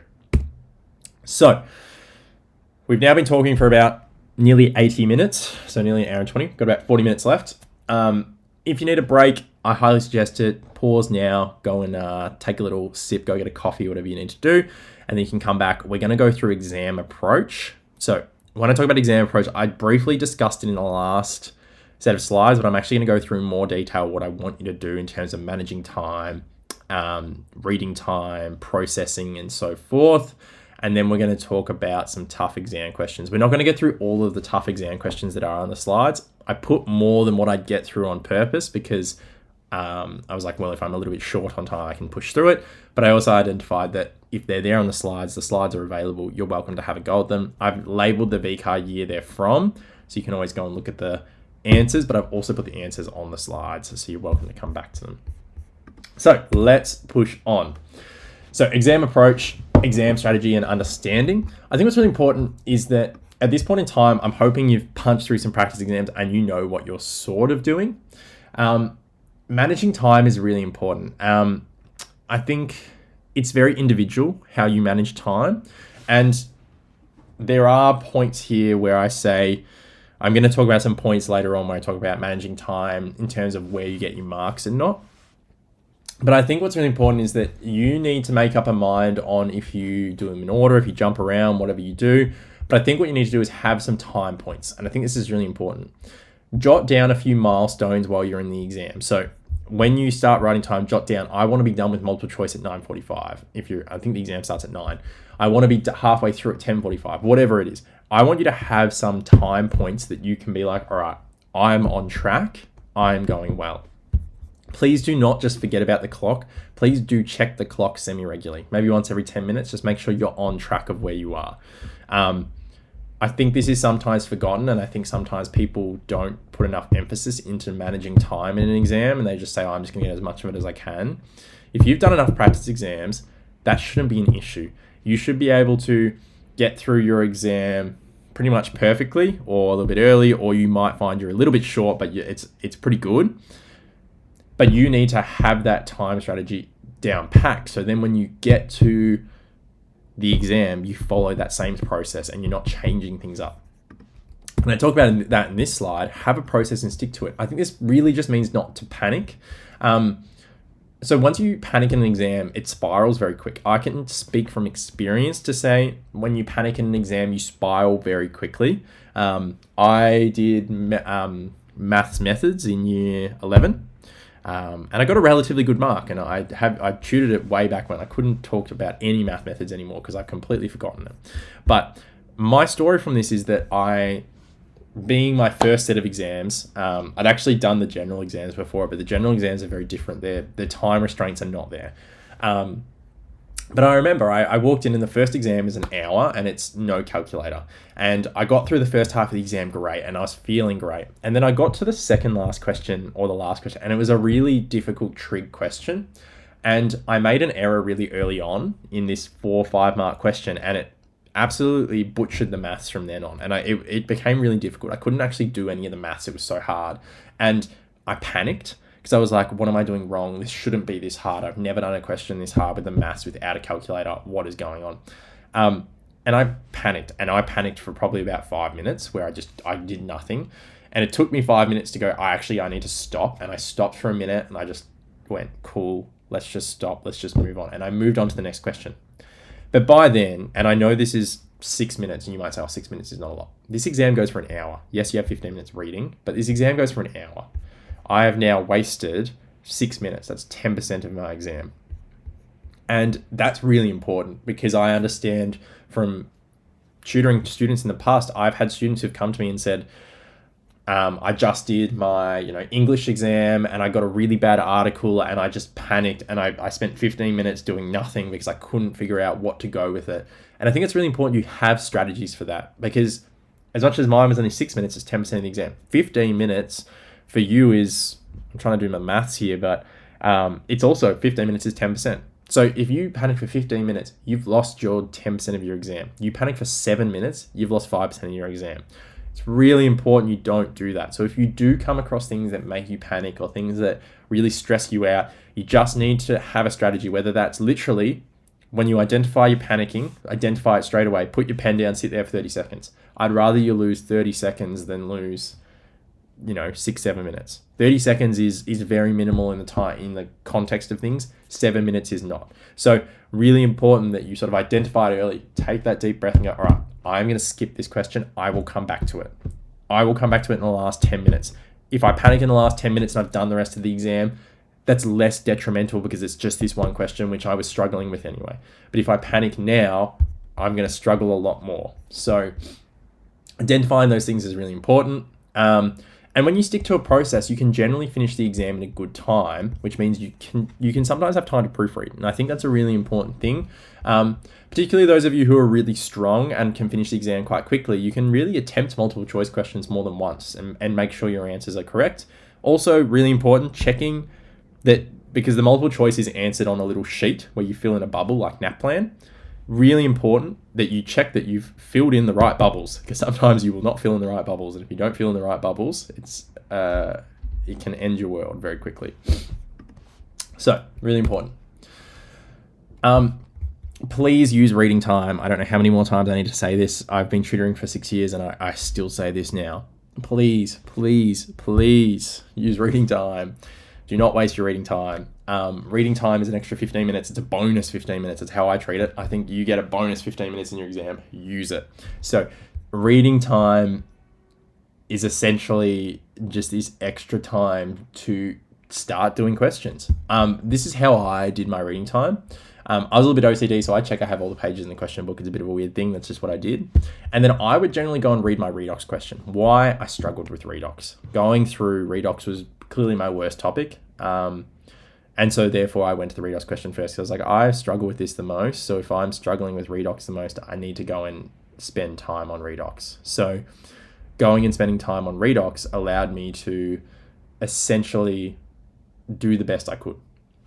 So once I went through and I did my redox, I would then read any of the really big questions. So if there's a 5 or 6 mark question, I would go through and I'd spend my time on it. And I go, all right, I need to spend time on this. I'm going to read it. And thus I have an idea of what it is. So then when I get to it next time, I can actually just read it again, and I will pick up things I didn't in my first read. So that's my second thing. And then my third thing, or my fourth thing really, was I just begun multiple choice. You don't have your calculator. Really important. You do not have access to your calculator, and you cannot write anything down. So if the multiple choice was maths-based, I wouldn't do it. Maths-based multiple choices, don't do it. But if I had if there were questions that were just, true or false questions, or questions where they were just elimination questions, I'd literally just go through the exam and I'd go, all right, question 1, I can do that one without using a calculator. And I'd actually do it. And I go, all right, I remember question 1 is B, question 2, C, question 3, oh, it's maths, skip it, question 4, D. Then when the exam starts, I can quickly, when the reading time starts, I can quickly go to my book and go, all right, B, C, D, done. I've already done 3 questions. You can usually get through 4 to 6 questions, I'd say. If you spend a good 10 minutes, you can get through 4 to 6 questions.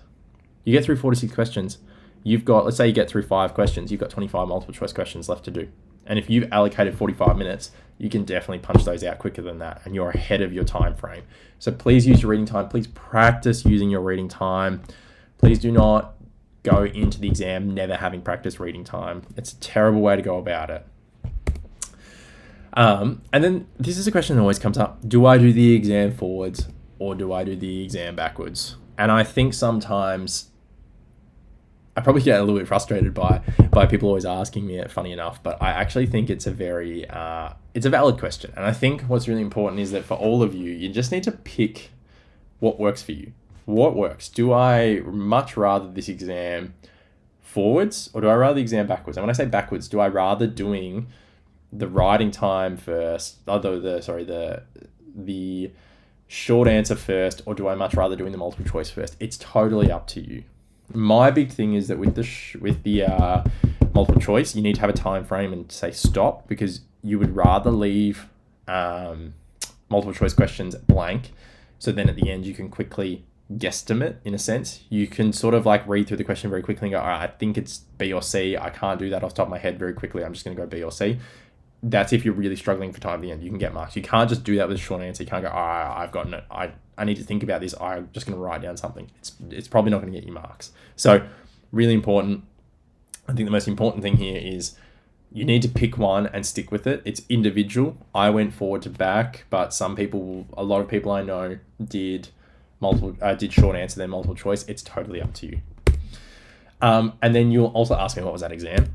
This is the VCAR 2024 sample exam. They did release a sample exam in 2024. So it's really important that you have a look at it. There are no answers to it. You can always ask your teacher to go through and potentially make you some answers or so forth. Or if you've got a tutor or whatever, you can also ask them. But you can find that the 2024 chemistry exam, being the first year of the study design, there is a sample exam.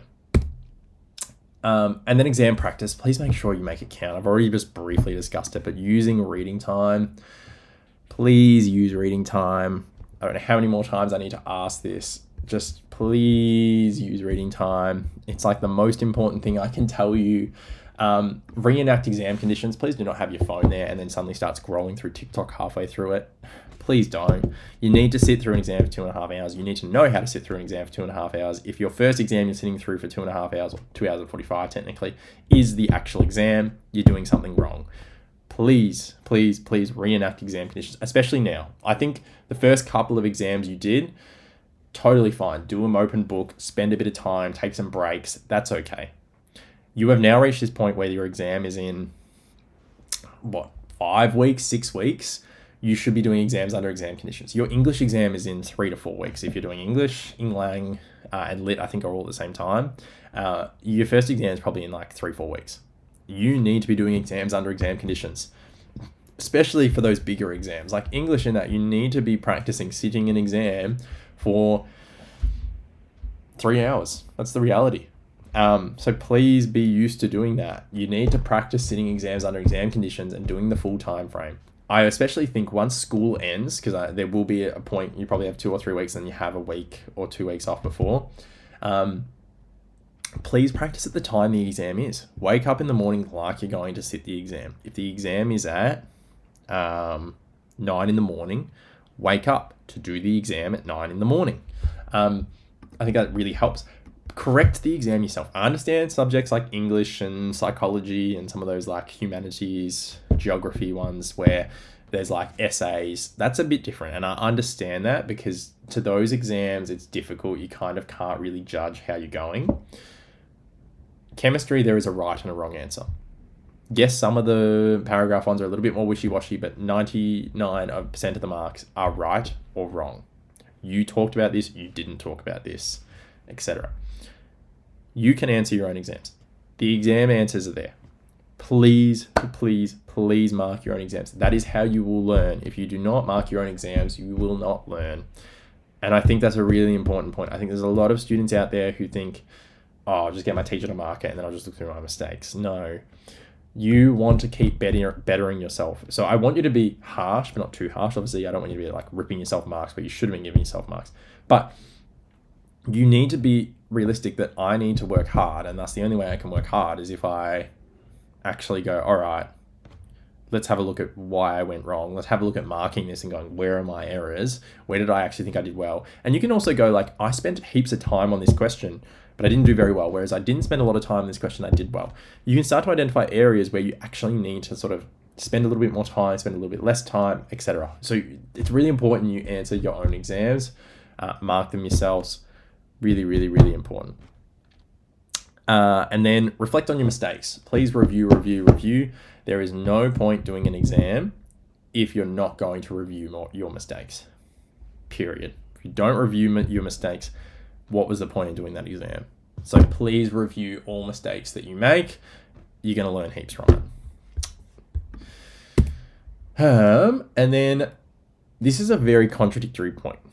I've always said that I think when you are doing an exam, if there's areas of concern, you can spend a little bit more time on them because you'll make up time in other places.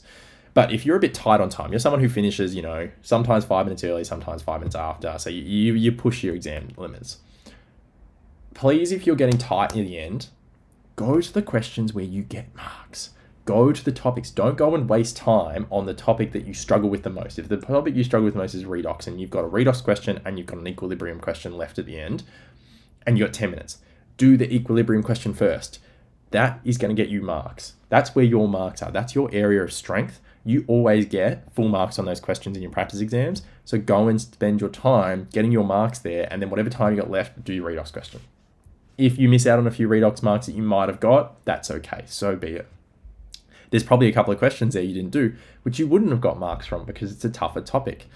That's okay. That happens. But if you spend your time on the questions that you're going to get marks on at the end, do it. Because I want you to get the marks, the fullest potential of marks you can. So if you're running out of time, go to the questions you will get marks from. And if that's a couple of multiple choice questions, you got 10 minutes left and you got a redox short answer, which you know you're going to struggle with, and you read the first part of it and you go, I'm really struggling, versus you got 5 multiple choice questions that none of them are redox, they're all, different topics. There is actually worth in going back and saying, I'm just going to do this multiple choice. There's 5 marks there, there's 8 marks here. I'm probably not even going to get 4 of those 8. I'm struggling with that question, whereas I can get 5 out of 5 there. So quickly go and do those 5. And then if you've got 3 or 4 minutes left, you might get 1 or 2 of those redox questions.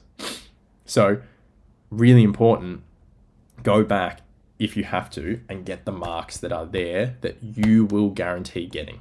So really important. Sometimes you do need to focus on the easy marks when cut comes to chase. Please make sure you do it because they're marks you can get. All right, now in the last, how long have we got? Last 20 minutes. We've got about 25 minutes.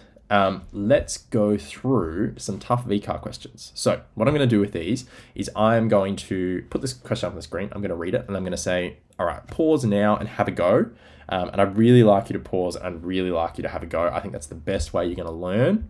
So please, please, please do pause. Please do have a go. And then we will go through each of these questions. So our first one here is a 2021 Northern Hemisphere exam. So Northern Hemisphere exams are the exact same.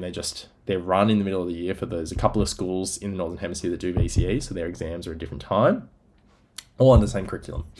So it says here, high-powered liquid chromatography, HPLC, has a non-polar stationary phase and a polar solvent in the mobile phase. Which of the following substances would have the lowest retention time? Now, for context, 16% of people got this correct. 16%, extremely low. So when you have a go, you've got a polar solvent phase, which would have the lowest retention time. Lowest. All right, 3, 2, 1, pause. And hopefully you are back. So we have a polar solvent mobile phase, and we want a low retention time. That means we need something that is polar. We don't want non-polar things. We want polar things. So let's look at what we've got. Hexane, non-polar. Tetrachloromethane, that's 4 chlorines around a methane. That makes it non-polar because they've all got the same. So non-polar. So we've got these two. We've got chloromethane and bromomethane. This is a tough question. And I think I need to go to my electrochemical table. Now, what do we know about electrochemical table? We know that this is the most electronegative molecule. I do believe they've also given the electronegative value, which is 4. Now, the most electronegative molecule is going to be, or the biggest difference from carbon, is going to give the most change in polarity. There's going to be the biggest change in polarity. So what we find here is that chloromethane and bromomethane, they're both methane. They've both got one part that is polar. Which of these has got a stronger electronegativity to give it a stronger polarity? Well, it's actually chlorine. Chlorine's 3.2, bromine is 3. Even if you didn't have these values, it's closer to fluorine because we know that's the most electronegative. Thus, the answer here is B and not C. This question was answered terribly because most people actually went with A or C. C and B were pretty close, but most people went with A. Weird question for people to go A with. It's most definitely B here. Chloromethane is easily the more polar of the two because of the electronegativity changes, and thus the answer here is B. As you can see there, there's my little explanation. All right, this one's from 2015. Now, with this question, I do have to note one thing. If I go to my data booklet, sorry. With the new data booklet, they've removed gold. Gold used to sit up, I think it was up here, in between chlorine and then like up here with your H2s. Gold was up the top. So all I'm saying is gold is somewhere around like 1.3, 1.5. It sits up here. So gold is all the way up here, just for context. So that's what you need for this question. So it says an electrolytic cell is set up to obtain pure copper from an impure piece of copper called a blister copper. Now, the electrolyte solution contains both copper sulfate and sulfuric acid. The blister copper on electrode 1 contains impurities of zinc, cobalt, silver, gold, nickel, and iron. The cell voltage is adjusted so only copper is deposited at electrode 2. Sludge, which contains some of the solid material impurities present in the blister copper, forms beneath electrode 1. The other impurities remain in solution as ions. The diagram is as below. The solid metal impurities that are found in the sludge are, which of those are found in the sludge? And then question 29, which of the following correctly shows both the equation for the reaction occurring at the cathode and the polarity of electrode 1? So have a go at this one here. For context, 48% of people got this one right, which for probably how straightforward this question is, isn't great.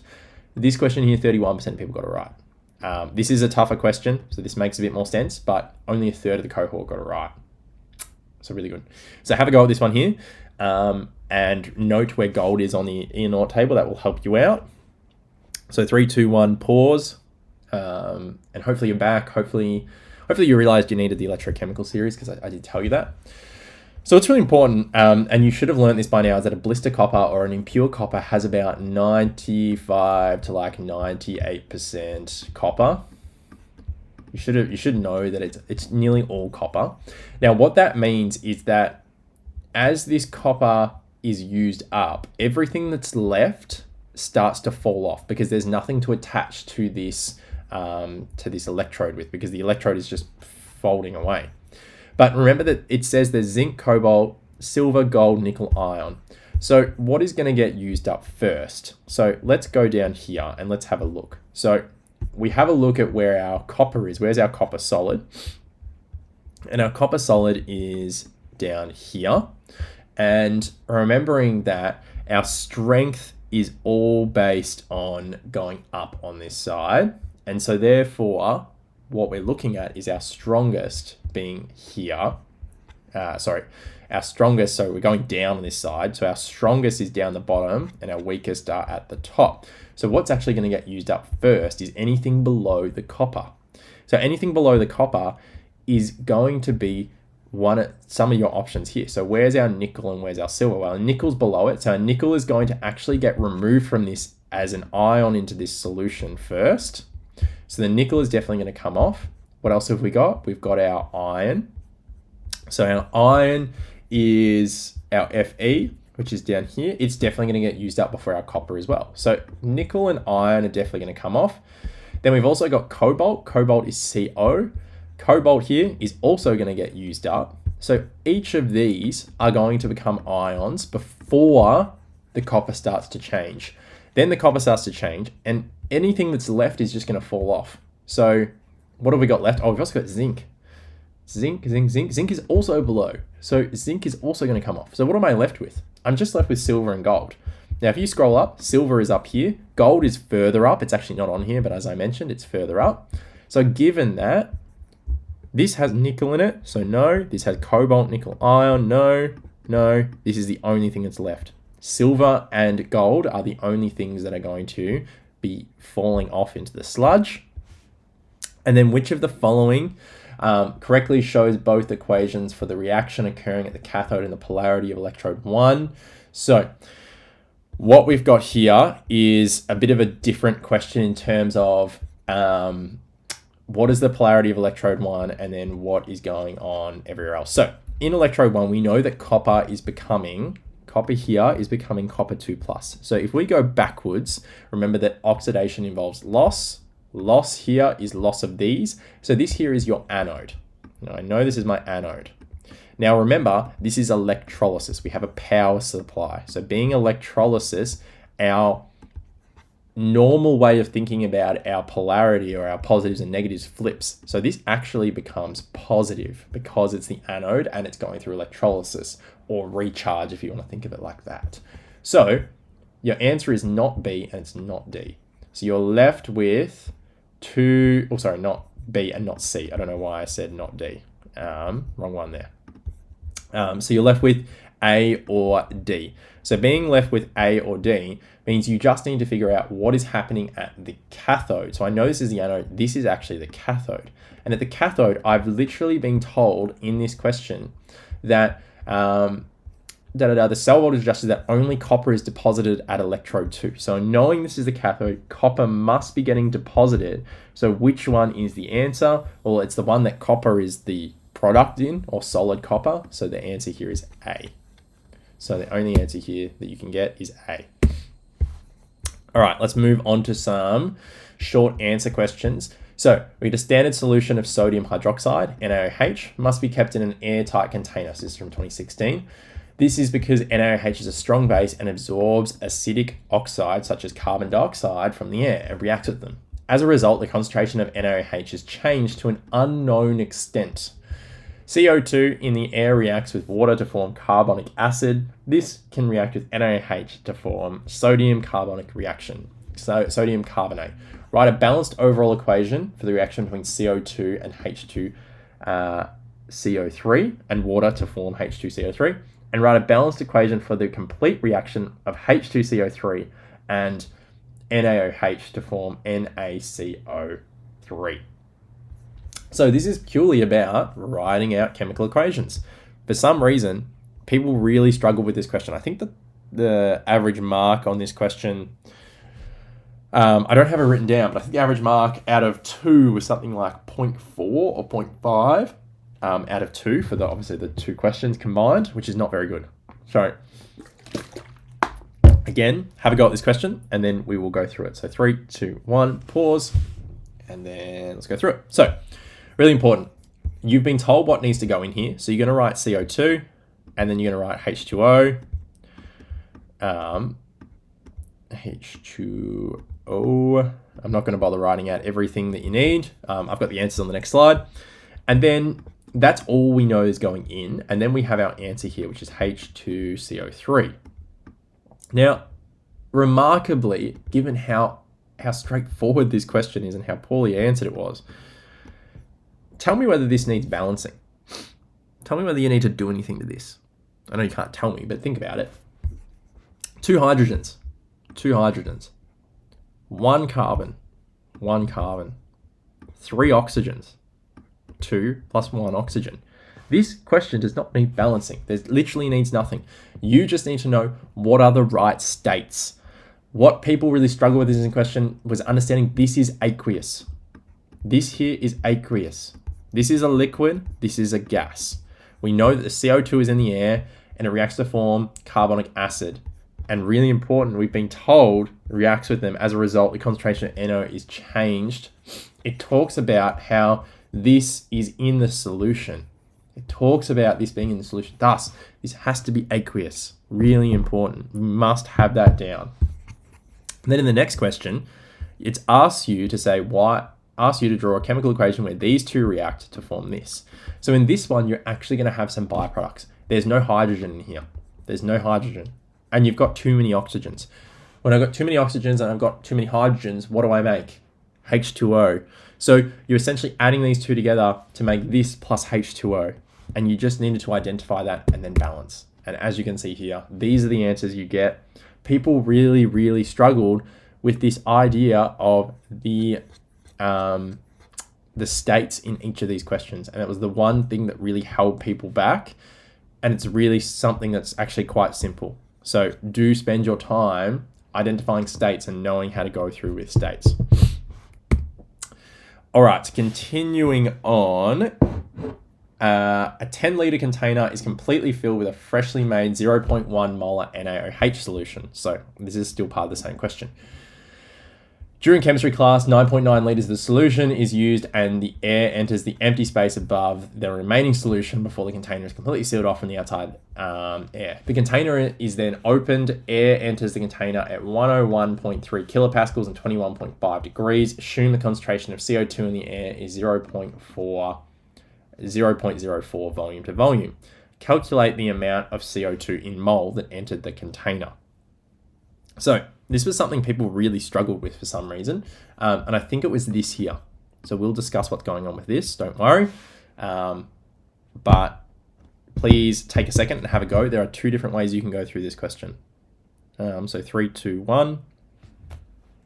Hopefully you have had a go. So the 2 different ways you could go through this is 1, determine how much CO2 has entered via this. And then 2, determine how much is entered via PV equals nRT and then use this. You do have to use, it's essentially the same thing. You're just doing one way and one the other. You do have to use both in both of them, but it just depends on which way you want to go about it. So the first method was to first find how much air has entered in terms of moles. So moles of air. Now, we don't know what's in the air, but we just know how many moles of whatever air is has entered. So essentially what we're saying is how much air is entered using PV equals nRT. We've been given all this information. We've been told this, we've been told that, we've been told that there's 9.9 liters and we know what 8.31 is. So we know each of our pieces of information. We know our degrees, which we changed to 294.5 because we're using kelvins. We know our pressure in kilopascals. We know our volume and we know our standard. We now know our moles. And then we're told at the end that assume that the concentration of CO2 in the air is 0.04. So what that means is that 0.04% of the air is CO2, which is actually as a decimal 0.0004, because that is a decimal version of it. It's like saying 4%. It's like saying 4%. Well, that's actually 0.04 as a decimal, or 40% is 0.4 as a decimal. This is 0.04%. So thus you need to change this. Now, what's really important in this question as well, there is significant figures. There are 3.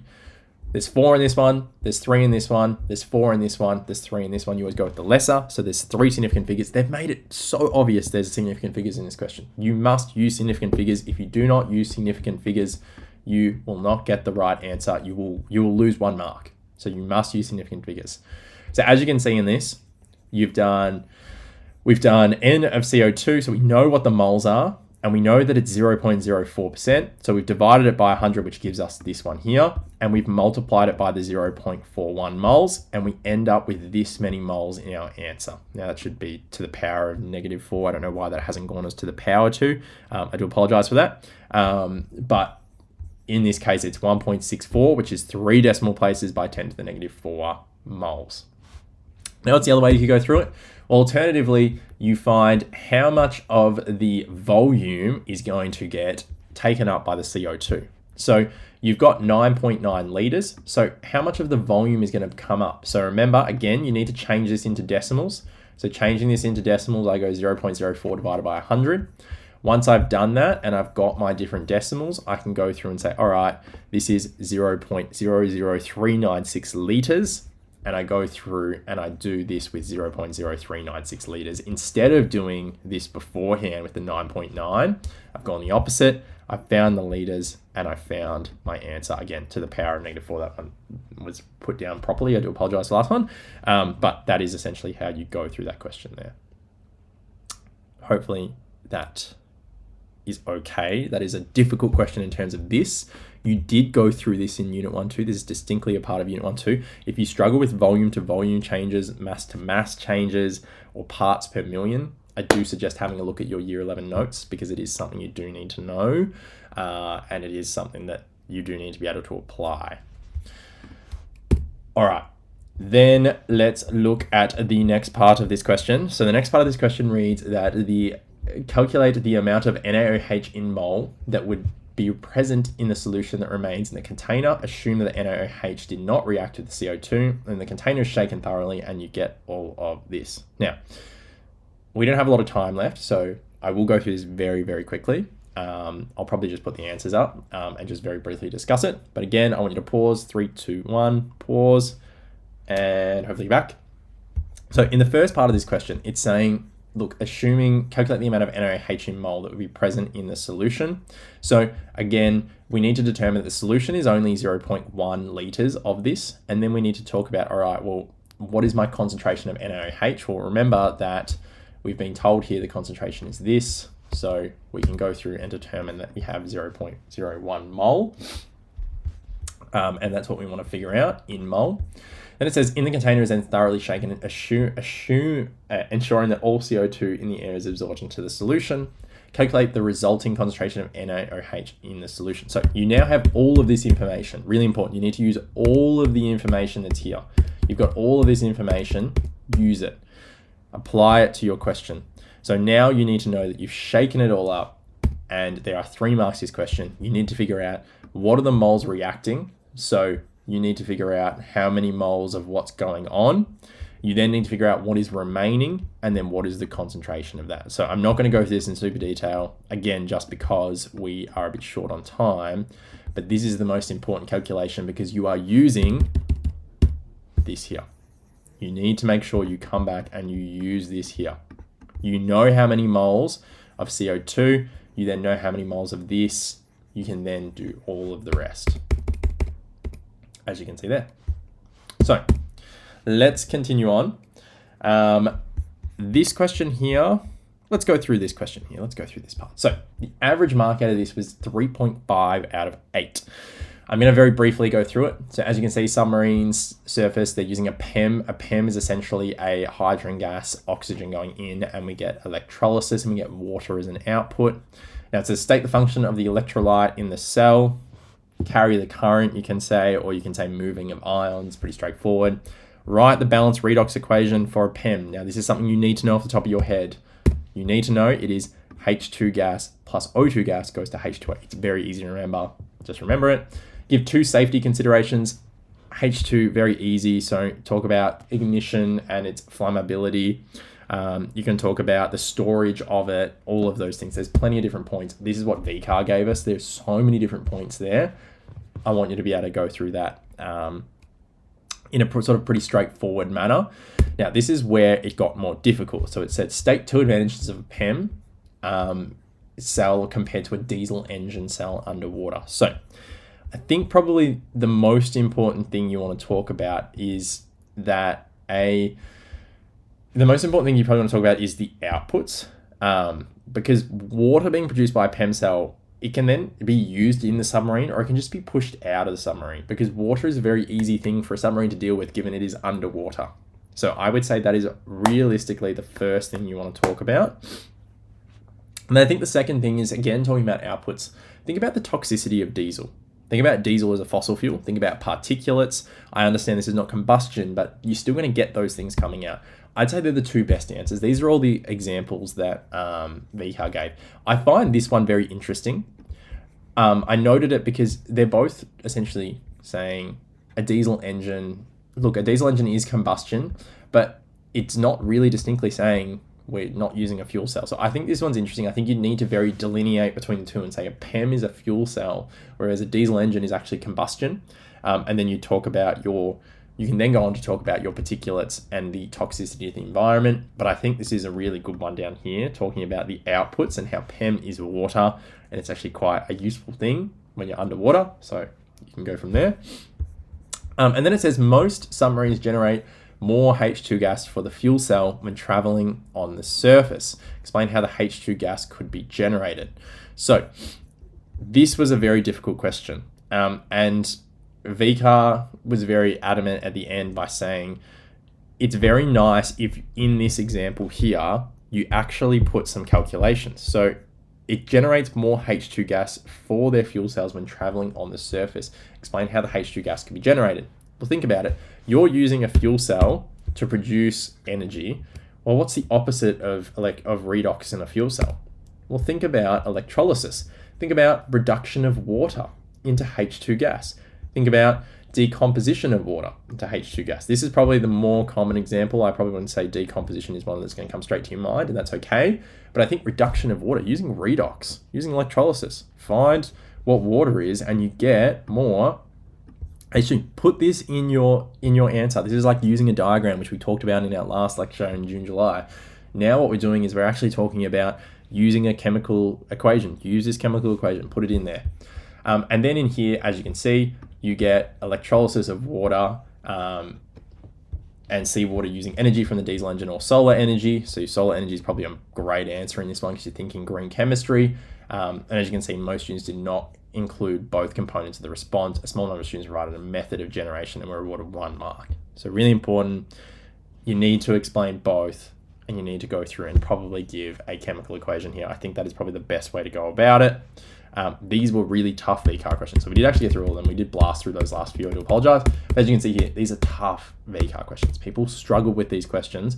If you are able to get comfortable with questions like that, you are going to sit ahead of the cohort and you're going to sit in a really nice place when it comes to getting your marks. So beyond that point, that is everything for today. I do hope that answered any questions you had. The chat will still be active in terms of you can read through the chat after this if you're at the premiere. If you didn't come to the premiere, you can see the chat. You won't be able to ask any questions in there, but hopefully the questions you had will be asked. Other than that, I hope you all have a great end of your year. Enjoy the end of year 12, and I hope the exam goes well. Other than that, good luck and thank you.